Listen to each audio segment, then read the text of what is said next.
ಉಡುಪಿಯ ಅಂಬಲಪಾಡಿಯಲ್ಲಿ ರಾಜ್ಯ ಮಟ್ಟದ ಸುಗಮ ಸಂಗೀತ ಗಾಯನ ಸ್ಪರ್ಧೆಯು ನಡೆಯಿತು. ಶ್ರೀ ಜನಾರ್ದನ ಮಹಾಕಾಳಿ ದೇವಸ್ಥಾನ ಅಂಬಲಪಾಡಿ, ರಾಗವಾಹಿನಿ ಉಡುಪಿ ಹಾಗೂ ಕಲಾನಿಧಿ ಸಾಂಸ್ಕೃತಿಕ ಕಲಾ ಪ್ರಕಾರಗಳ ಸಂಸ್ಥೆ ಉಡುಪಿ ಇವರ ಜಂಟಿ ಆಶ್ರಯದಲ್ಲಿ ನನ್ನ ಹಾಡು ನನ್ನದು ಸೀಸನ್ 8 ಸುಗಮ ಸಂಗೀತ ಗೀತಗಾಯನ ಸ್ಪರ್ಧೆ 2026 ಅತ್ಯಂತ ಯಶಸ್ವಿಯಾಗಿ ನೆರವೇರಿತು. ಉಡುಪಿಯ ಅಂಬಲಪಾಡಿಯ ಶ್ರೀ ಜನಾರ್ದನ ಮಹಾಕಾಳಿ ದೇವಸ್ಥಾನದ ಭವಾನಿ ಮಂಟಪದಲ್ಲಿ ಈ ವಿಶಿಷ್ಟ ಸಂಗೀತ ಸ್ಪರ್ಧೆಯ ಆಡಿಷನ್ ಮತ್ತು ಸೆಮಿಫೈನಲ್ ನಡೆಯಿತು. ಇದರಲ್ಲಿ 39 ಸ್ಪರ್ಧಿಗಳು ಭಾಗವಹಿಸಿ 20 ಸ್ಪರ್ಧಿಗಳು ಸೆಮಿಫೈನಲ್ಗೆ ಆಯ್ಕೆಯಾಗಿ 10 ಸ್ಪರ್ಧಿಗಳು ಫಿನಾಲೆಗೆ ಆಯ್ಕೆಯಾದರು. ಈ ಸ್ಪರ್ಧೆಯ ಫೈನಲ್ ಕಾರ್ಯಕ್ರಮವು ಉಡುಪಿಯ ಕೃಷ್ಣ ಮಠದ ರಾಜಾಂಗಣದಲ್ಲಿ ನಡೆಯಲಿದೆ. ಕಾರ್ಯಕ್ರಮವನ್ನು ಅಂಬಲಪಾಡಿ ಶ್ರೀ ಜನಾರ್ದನ ಮಹಾಕಾಳಿ ದೇವಸ್ಥಾನದ ಧರ್ಮದರ್ಶಿಗಳಾದ ಡಾ ನಿ.ಬಿ. ವಿಜಯ ಬಲ್ಲಾಳ್ ಅವರು ದೀಪ ಬೆಳಗಿಸುವ ಮೂಲಕ ಅಧಿಕೃತವಾಗಿ ಉದ್ಘಾಟಿಸಿದರು. ನಿವೃತ್ತ ಉಪಪ್ರಾಂಶುಪಾಲರು ಹಾಗೂ ಪ್ರಸಿದ್ಧ ಕಲಾವಿದರಾದ ಚಂದ್ರಕಲಾ ಶರ್ಮಾ ಅವರು ಕಾರ್ಯಕ್ರಮದ ಅಧ್ಯಕ್ಷತೆಯನ್ನು ವಹಿಸಿ ಸ್ಪರ್ಧಾಳುಗಳಿಗೆ ಶುಭ ಹಾರೈಸಿದರು. ಕಾರ್ಯಕ್ರಮದಲ್ಲಿ ಮುಖ್ಯ ಅತಿಥಿಗಳಾಗಿ ಹಲವು ಗಣ್ಯರು ಭಾಗವಹಿಸಿದರು. ಉಡುಪಿ ಜಿಲ್ಲೆಯ ಕನ್ನಡ ಮತ್ತು ಸಂಸ್ಕೃತಿ ಇಲಾಖೆಯ ಸಹಾಯಕ ನಿರ್ದೇಶಕರಾದ ಪೂರ್ಣಿಮಾ, ಉಡುಪಿಯ ಹೆಸರಾಂತ ಕಲಾವಿದರಾದ ಅಮಿತಾ ಗಿರೀಶ್, ಶಿಕ್ಷಕರು ಹಾಗೂ ಕಲಾವಿದರಾದ ಸ್ವರಾಜ್ಯ ಲಕ್ಷ್ಮಿ ಉಪಸ್ಥಿತರಿದ್ದರು. ಕಲಾನಿಧಿ ಸಂಸ್ಥೆಯ ಅಧ್ಯಕ್ಷರಾದ ಉಪ್ಪೂರು ಭಾಗ್ಯಲಕ್ಷ್ಮಿ ಹಾಗೂ ರಾಗವಾಹಿನಿ ಸಂಸ್ಥೆಯ ಅಧ್ಯಕ್ಷರಾದ ಸರೋಜಾ ಆರ್. ರೋಹಿತ್ ಮಲ್ಪೆ ಅವರು ಆಗಮಿಸಿದ ಎಲ್ಲಾ ಅತಿಥಿಗಳನ್ನು ಮತ್ತು ಸ್ಪರ್ಧಾಳುಗಳನ್ನು ಆದರದಿಂದ ಸ್ವಾಗತಿಸಿದರು.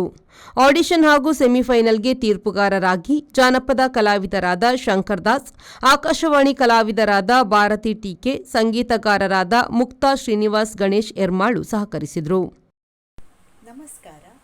ರಾಗವಾಹಿನಿ ರಿಜಿಸ್ಟರ್ಡ್ ಉಡುಪಿ ಮತ್ತು ಕಲಾನಿಧಿ ರಿಜಿಸ್ಟರ್ಡ್ ಉಡುಪಿ ಎರಡು ಸಂಸ್ಥೆಗಳ ಸಹಯೋಗದೊಂದಿಗೆ ರಾಜ್ಯ ಮಟ್ಟದ ನನ್ನ ಹಾಡು ನನ್ನದು ಗೀತಗಾಯನ ಸ್ಪರ್ಧೆ ಜೂನ್ ತಿಂಗಳ 28ರಂದು ಜನಾರ್ದನ ಮತ್ತು ಮಹಾಕಾಳಿ ದೇವಸ್ಥಾನ ಅಂಬಲ್ಪಾಡಿ ಇದರ ಭವಾನಿ ಮಂಟಪದಲ್ಲಿ ನಡೆದಿರುತ್ತದೆ.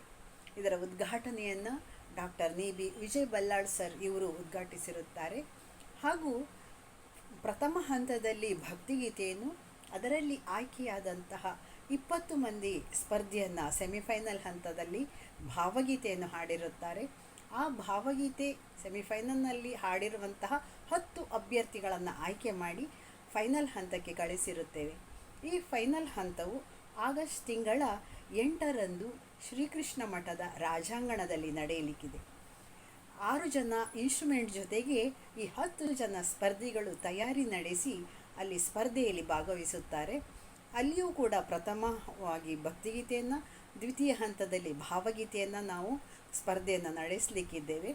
ಆಯ್ಕೆಯಾದಂತಹ ಅಂದರೆ ವಿಜೇತರಾದಂಥವರಿಗೆ ನಗದು ಬಹುಮಾನವೂ ಇರುತ್ತದೆ, ಟ್ರೋಫಿ ಇರ್ತದೆ ಹಾಗೂ ಪ್ರಶಸ್ತಿ ಪತ್ರವನ್ನು ಕೂಡ ಕೊಡ್ತೇವೆ. ಜೊತೆಗೆ ಚಿಕ್ಕ ಮಕ್ಕಳಿಗಾಗಿ ಮನದ ಚಿತ್ತಾರ ಎನ್ನುವಂತಹ ಚಿತ್ರಕಲಾ ಸ್ಪರ್ಧೆಯನ್ನು ಕೂಡ ಅದೇ ದಿನವೇ ನಾವು ಏರ್ಪಡಿಸ್ತೇವೆ.